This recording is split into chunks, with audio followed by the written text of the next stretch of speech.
स्वप्न सगळ्यांनाच असतात, पण काही जण भारतात राहून स्वप्न पाहतात, तर काही जण बागा भरून अरब देशात जातात. खरंच जिथं पगार जास्त तिथे सुख असतं का? की जिथं आपली माणसं आपली माती असते तिथे समाधान सापडतं? भारत की गल्फ, कमाई मोठी की माणुसकी?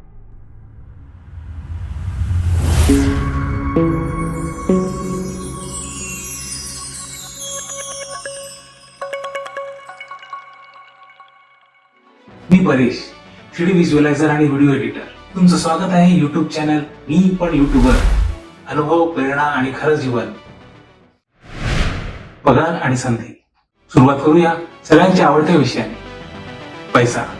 भारतात IT इंजिनियर किंवा सरकारी नोकरी असली तर 20 ते 60 हजार पगार मिळतो आणि काही MNC मध्ये 1 ते 2 लाख पर्यंत पगार मिळतो. पण सुरुवात मात्र बऱ्याचदा कमी पगाराने होते. गल्फमध्ये ड्रायव्हर, वेटर, टेक्निशियन सुद्धा 40 ते 60 हजार पगार कमवतात. व्हाईट कॉलर नोकऱ्यात तर 1.5 लाख ते 4 लाख पर्यंत पगार मिळतो. कंपनी विजा, घर आणि ट्रान्सपोर्टेशन पण देते, त्यामुळे सेव्हिंग्स जबरदस्त होतात. खर्च आणि बचत. पगार महत्वाचा आहे, पण खर्चाचं काय? भारतात घर, फॅमिली बरोबर राहणं, त्यामुळे खर्च तुलनेने कमी, पण पगार कमी असल्यामुळे सेव्हिंग्स कमी होतात. गल्फमध्ये फ्री अकोमोडेशन, कर नाही आणि खर्च कमी, त्यामुळे सेव्हिंग्स ट्रिपल होतात. पण भारतात येणं, फॅमिली पाठवणं हेही लक्षात घ्या. जीवनशैली आणि नातं. मी स्वतः दुबईमध्ये राहिलो. माझा एक विचार यायचा,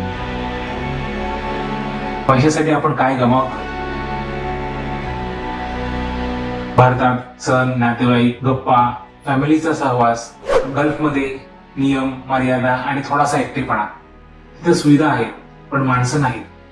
इथे थोडं कमी आहे पण मन मोकळं आहे. तुलना आणि निर्णय. मग तर प्रश्न असा नाही कुठे चांगलं, प्रश्न असा आहे तुमच्यासाठी काय योग्य आहे. फास्ट कमाई, आंतरराष्ट्रीय एक्सपोजर हवं असेल, गल्फचा रस्ता निवडा. पण शांती, फॅमिली आणि रूट सांभाळत जगायचं असेल तर भारतातही खूप संधी आहे.